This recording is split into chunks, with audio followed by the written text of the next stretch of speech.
application on regular basis. So the first solution lever, or rather the most important lever for testing an agile model, is to establish the relevant test types and specific testing needs for the application.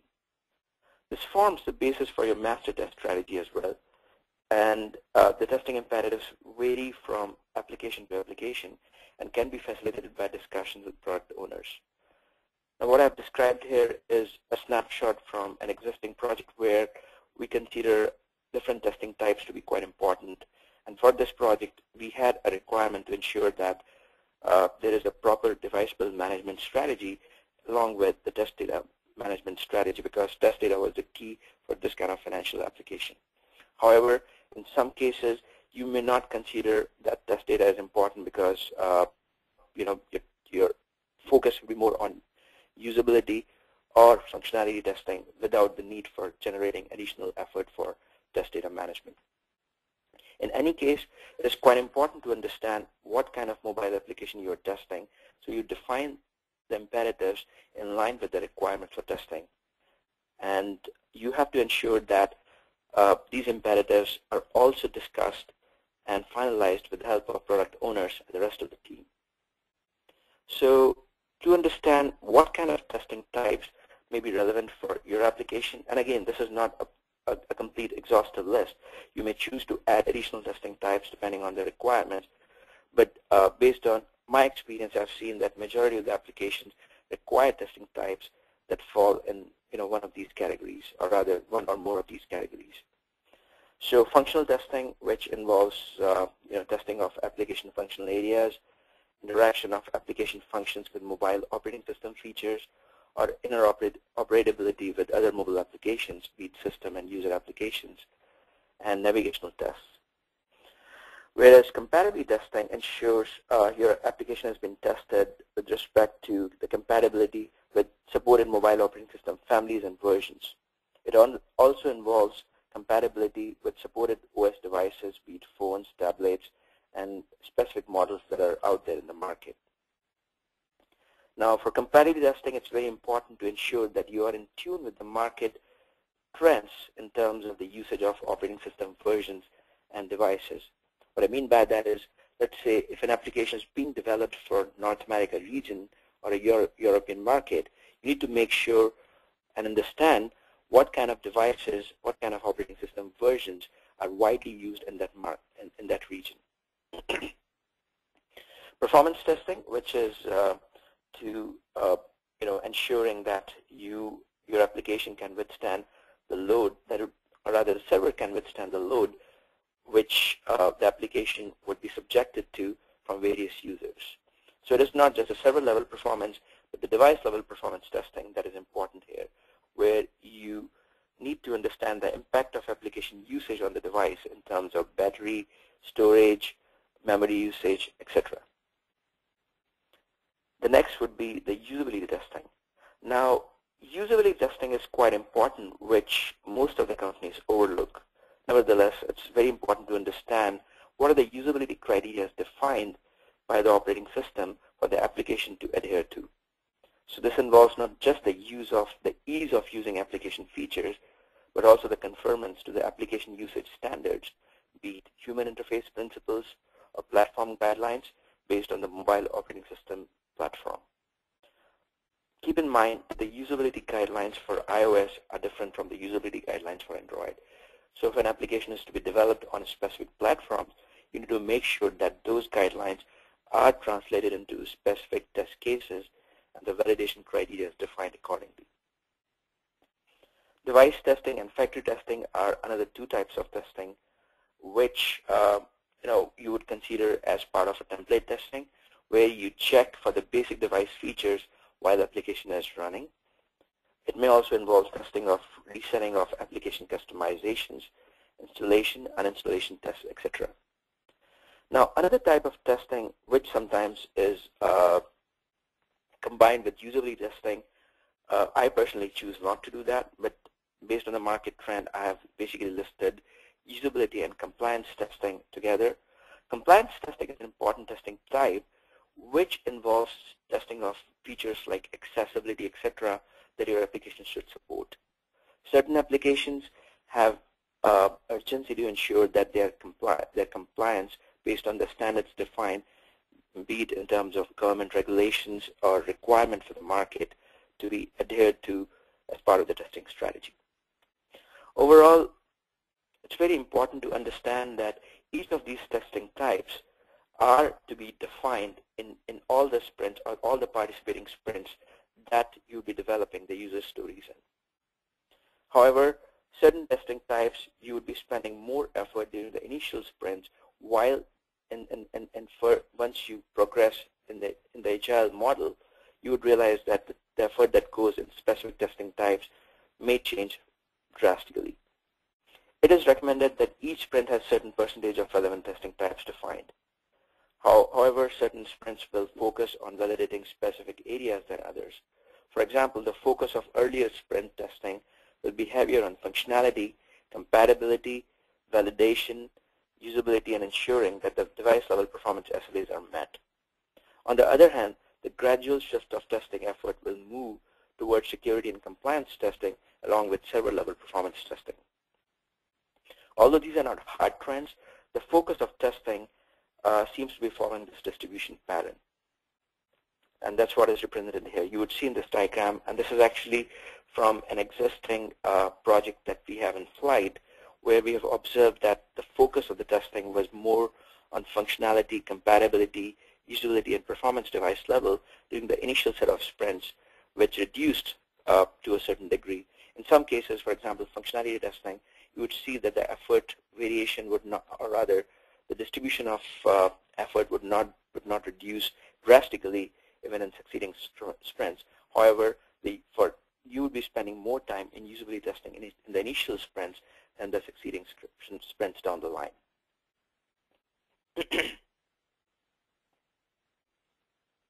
So the second solution lever, which is quite an important decision to ensure that an effective testing strategy, is to use either a cloud, be it a public or a private cloud, or local device infrastructure. Now, it's quite an important decision that most of us are grappling with today, whether to go cloud or not. There's no universal choice here. It solely depends on specific requirements for testing. Some of these parameters that may help you in deciding whether you want a cloud infrastructure or a local infrastructure for your testing could depend on things like, say, for example, distribution of testing teams. Now, if you need to collaborate with different teams as part of this distributed test team, a cloud-based device model could help greatly. It provides common access to all devices as part of the test configuration matrix. The second factor could be in terms of the support for multiple mobile platforms. Likewise, if you need to ensure that the testing on various applications on various platforms is to be conducted based on the requirements for devices, the coverage of devices, the coverage of operating system versions, a public cloud configuration could provide a good coverage in that aspect. And the third factor could be in terms of organizational info security constraints. What it means is that certain organizations, especially financial clients like asset managers, banking industries, or insurance clients, do not want any specific elements of their applications to be exposed to public. So public cloud would be a big no-no in such cases. You would either be procuring devices locally or setting up a private cloud based on your requirements for testing. Now, there are a lot of solutions that are available in the market for setting up a private cloud. There are commercial models like Perfecto Mobile, Device Anywhere, or C-Test that can basically help you in creating a private cloud based on your infrastructural requirements or the number of devices that you would be participating in testing in your test cycles. Then another factor could be in terms of need for network coverage across the regions. What it means is that in some cases the application testing requires testing coverage vis-a-vis regional networks to ensure the feedback based on network characteristics. Other factors could be related to certain applications that can only be accessed on client devices, and that is very true for telecom companies like Verizon, Vodafone, Orange, etc., which are basically applications that can be installed on specific client devices. In such cases, accessing the client device on-site would require a setup of a private cloud for efficient testing. Otherwise, the option would be to log onto the client machine, which would have the device connected, and you would have a way to view the device viewer. However, that is considered quite inefficient because we have all experienced the delays that we basically come across when we're accessing the virtual desktop, accessing a client machine from offshore or different locations. So the better solution would be to basically set up a private cloud where the devices are hosted on the client network, and you can access it through VPN or your network at offshore or remote locations. And the last factor could be in terms of the cost of infrastructure setup and sustenance. The project cost and budget could play a very important role in selecting the test infrastructure. A cloud-based solution is an ongoing cost, especially with private cloud, where the cost would be hourly or monthly based. Likewise, even with public cloud. Likewise, even with private cloud, some of the commercial models can be deemed quite expensive to set up when additional devices need to be added on the cloud from time to time. Hence, analysis of the infrastructure maintenance cost in line with the device usage test matrix and future requirements is quite important. The third solution lever would be with respect to the reusable test. Now, certain test types, especially platform tests and usability tests, can be created in the form of a template checklist of reusable tests that can be applied for any application. Likewise, any new sprint testing can utilize a checklist so that a new screen or functionality that is being delivered is validated against specific platform characteristics or guidelines. To that end, you can basically create a checklist to validate each screen or the UI element that is being delivered as part of the user story in 3 dimensions. And these could be in terms of design, human interaction, and usability principles. Now, analyze the requirement for a user story and apply each of the provided test parameters to create a test criteria. So what you see on the screen is an example test matrix, which could help you in creating a checklist of the sort for testing the usability of your application. So you need to basically ensure each screen within your application is analyzed on the basis of the 3 parameters of user experience, including design, interaction, and usability, where the test would be corresponding to each of the subcategories provided in terms of the layout, navigation, positioning of icons, or when it comes to interaction, it could be in terms of visual feedback, like error messages, warnings, touch screen feedback, etc., along with the factors combined with the type of test that you will be conducting. So this would help you in ensuring that every time a new sprint is introduced, or rather a new user story is introduced in a sprint, you validate the screen that is being developed on the basis of these user principles.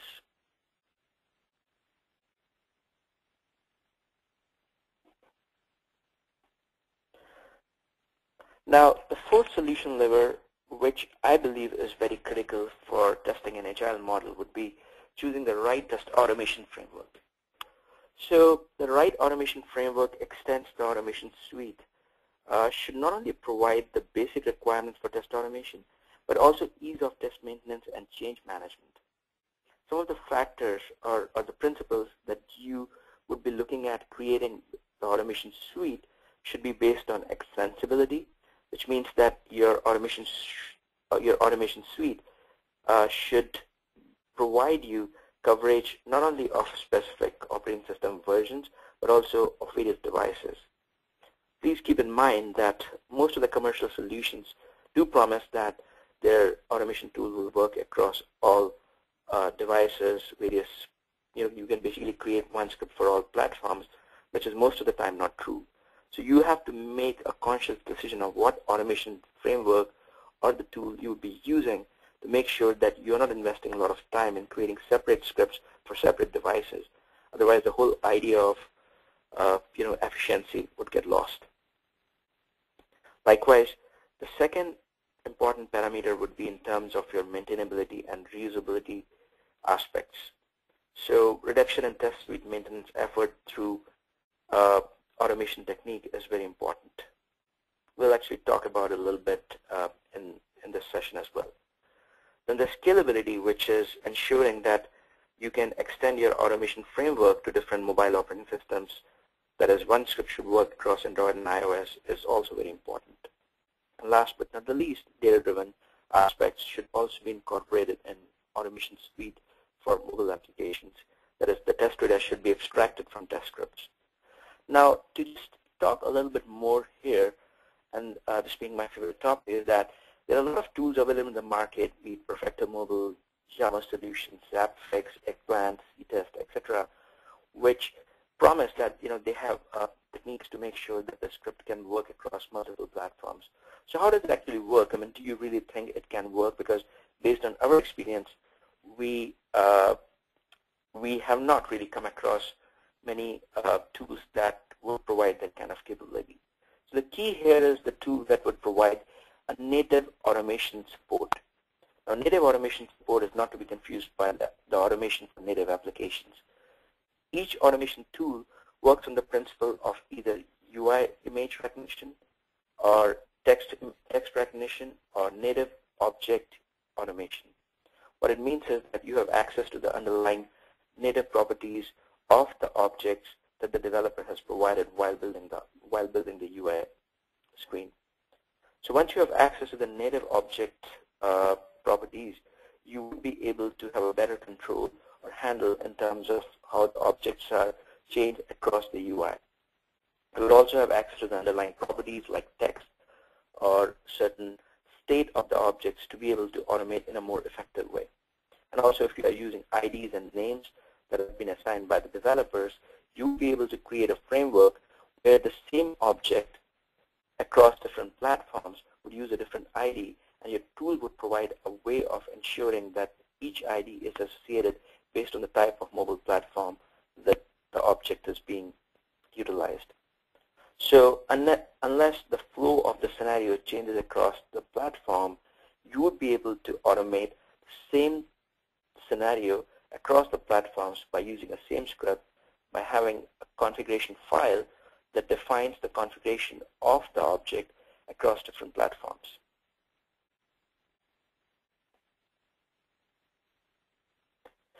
The fifth solution lever would be with respect to the device level performance testing, which could be perceived as an extension of functional test automation. Now, in order to reduce the testing effort during a sprint, a composite testing strategy could be used when it comes to device level performance testing. Now, what it means is that you may be able to implement device level performance testing as part of a functional test automation implementation. Now, you see, device level performance testing involves capturing the CPU, memory, battery usage characteristics while your application business scenarios are being executed. This means when you implement functional test automated scripts, you could add performance counters that could provide you metrics of CPU, memory, or battery usage at specific transaction points within the test scenarios. Now, what you need to do in order to achieve this is either you would require either the support from the automation tool or understanding of system utilities. For example, tools like CTest, JAMOS, etc. provide counters for capturing CPU, memory, or battery usage. Alternatively, on an Android platform, you would capture the dump-sys information. Dump-sys is quite an important utility, by the way, which could, I'm sure many of you must have used it because it provides you a lot of good system information that could help to understand what is the impact of your device, your application on the device. So you could actually basically capture the dump-sys information to gather specific metrics and spit it out in your logs or reporting framework. Similarly, in order to create a model of device stress testing, you might want to execute the key business scenarios in a multiple iteration and capture the performance metrics at the end of each iteration to understand the trend of performance degradation or impact of the application usage on the device. This could be used on key devices as per the device test matrix that you would have created as part of your Sprint Zero. Now, also important to understand here is that you could accommodate some system utilities in your performance testing as well without adding any additional testing effort. Android ADB utilities like Monkey, which is a UI exerciser, could be utilized to generate pseudo-random streams of user events such as clicks, touches, or gestures, as well as number of system-level events to stress test the application. It's quite easy, effective to use, and you don't basically have to spend any time and effort in building a specific framework to utilize such utilities. So, in essence, to summarize, testing mobile applications in Agile model require not only planning to ensure readiness in terms of infrastructure setup, analysis of relevant business validation tests, and efficient testing techniques like test automation and performance testing, but also a mindset shift to align to the business needs rather than technology requirements alone. Plan and implement testing based on what business requires rather than what technology demands.